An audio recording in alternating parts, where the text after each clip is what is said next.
मेरा नाम है मोहम्मद इजहार अंसारी। तो ओम प्रकाश राजभर कह रहे हैं अब डॉक्टर अरविंद राजभर का टक्कर लेने वाला कोई है नहीं, सारे हिंदू मुसलमान तो उनके साथ हैं।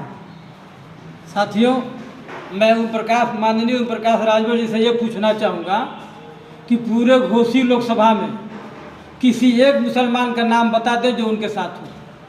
वो पहले अपने समाज को देखें। उनका समाज जो बुद्धिजीवी समाज है, जो बुद्धिजीवी लोग हैं उनके समाज में, जो पढ़े लिखे लोग हैं, वो घोसी नवनिर्माण मंच के साथ जुट गए हैं और जुट रहे हैं। घोसी नवनिर्माण मंच पूरे घोसी लोकसभा में सारे समाज को लेकर चल रहा है। सारे समाज के लोग इसके साथ जुटे हुए हैं।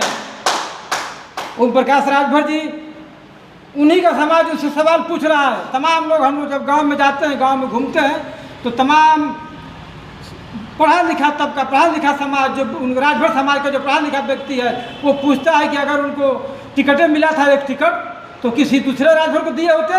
वो तो मंत्री थे ही, उनका लड़का विधानसभा लड़ा ही था वहाँ से, आज बनारस से। किसी दूसरे राजभर को टिकट दे करके उसको भी पार्लियामेंट में भेजे होते। तो डॉक्टर अरविंद राजभर जो प्रत्याशी है वो पढ़े लिखे हैं, युवा हैं। मैं पढ़े लिखे हैं, लेकिन वो उनके लड़के ही तो हैं। ये परिवार बात कर रहे हैं ना, किसी और राजभर को दिए होते। वो कौन परिवार बात कर रहा है? ओम प्रकाश राजभर जी परिवार बात कर रहे हैं। अरे तो वो मंत्री हैं, तो अब वो तो चुनाव लड़ेंगे नहीं। मंत्री हैं, बताइए। कल वो पिछले बार सपा के साथ थे, सपा को धोखा दे करके अब भाजपा में चले आए। फिर अब चुनाव हार जाएंगे तो फिर भाजपा को धोखा दे कहीं और चले जाएंगे। उनका क्या ठिकाना है? घोसी लोकसभा के लोग अब सजग हो गए हैं, होशियार हो गए हैं, समझदार हो गए हैं। अब वो इनके धोखा में बहकावे में नहीं आने वाले हैं। घोसी लोकसभा का हाल 24 साल से बदहाल है और घोसी नवनिर्माण मंच इसको पूरा करेगा। माननीय स्वर्गीय कल्पनाथ राय के सपनों को पूरा करने के लिए घोसी नवनिर्माण मंच कमर कस लिया है और हम लोग गांव-गांव में दौड़ा कर रहे हैं, गांव-गांव के लोगों से मिल रहे हैं और सारे लोगों का, सारे समाज का समर्थन मिल रहा है घोसी नवनिर्माण मंच को। ओम प्रकाश राजभर मंत्री हैं, विधायक हैं, बेटा यहाँ से प्रत्याशी बनाए गए हैं, सरकार के साथ हैं, संसाधन है उनके पास, पैसा है, सत्ता है, पावर है। घोसी नवनिर्माण मंच के पास क्या है?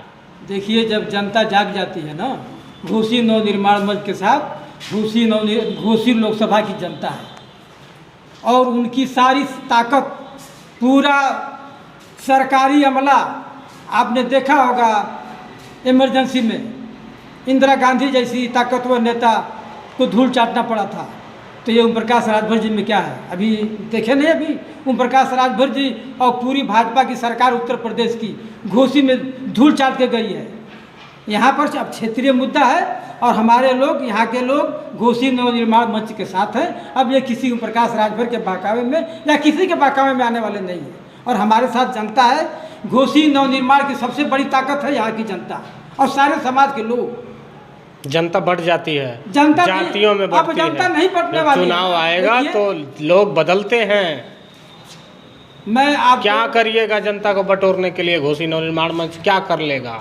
घोसी नवनिर्माण के पास यही ताकत है जो इसका अपना एक अच्छा चेहरा है हमारे बद्रीनाथ जी का। और बद्रीनाथ जी पढ़े लिखे लोग, पढ़े लिखे व्यक्ति हैं और ये दिल्ली में रहकर यहाँ के लोगों की मदद करते थे। बद्रीनाथ जी को चुनाव लड़ने का कोई शौक नहीं था, लेकिन यहाँ के लोग जाते थे, जिनको इलाज कराना होता था, जिनको किसी चीज़ का मदद लेना होता था, तो यही बद्रीनाथ जी दूसरे सांसदों से लेटर पैड लिखवा करके उनकी मदद करते थे। घोसी लोकसभा का सांसद 5 साल जेल में रहा है और घोसी लोकसभा की सीट पार्लियामेंट में खाली रही है। तो तब इन लोगों ने सोचा, इन लोगों ने मन बनाया कि जब हम लोगों को दूसरे से ही मदद लेना है तो हम लोग क्यों ना वही काम करें।